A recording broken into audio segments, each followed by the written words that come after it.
गोपालपुरी एक छोटा सा गांव था। यहाँ दो सहेलियां रहती थीं, सोनिया और सुमन। सोनिया बहुत ही शरारती थी, सुमन थोड़ी शांत थी।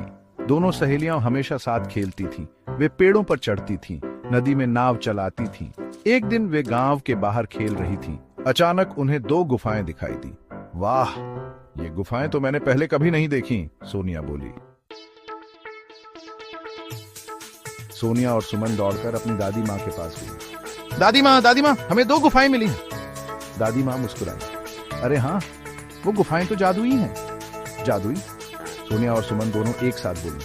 हाँ, दादी माँ ने कहा, कहते हैं उन गुफाओं में जाने वाला एक अलग ही दुनिया में पहुंच जाता है। सोनिया और सुमन उत्सुकता से भर गई। चलो हम भी गुफाओं में जाते हैं, सोनिया बोली। सुमन थोड़ा डरी हुई थी, लेकिन दादी माँ ने कहा था कि वो जादुई है। तो क्या हुआ, सोनिया ने कहा, थोड़ा रोमांच तो बनता है।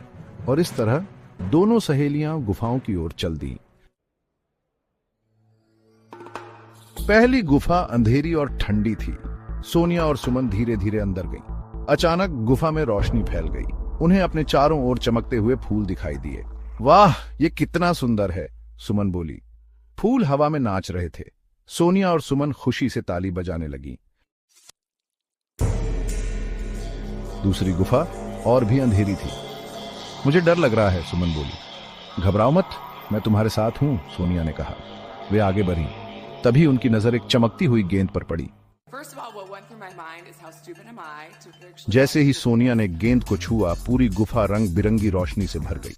उन्हें अपने चारों ओर नाचते हुए जानवर दिखाई दिए। एक खरगोश ने सोनिया को टोपी पहनाई, एक गिलहरी ने सुमन को फूल दिए। दोनों सहेलियां हंसी खुशी से नाचने लगीं। थोड़ी देर बाद सोनिया और सुमन को घर जाने का समय हो गया। वे वापस उस चमकती गेंद के पास गईं।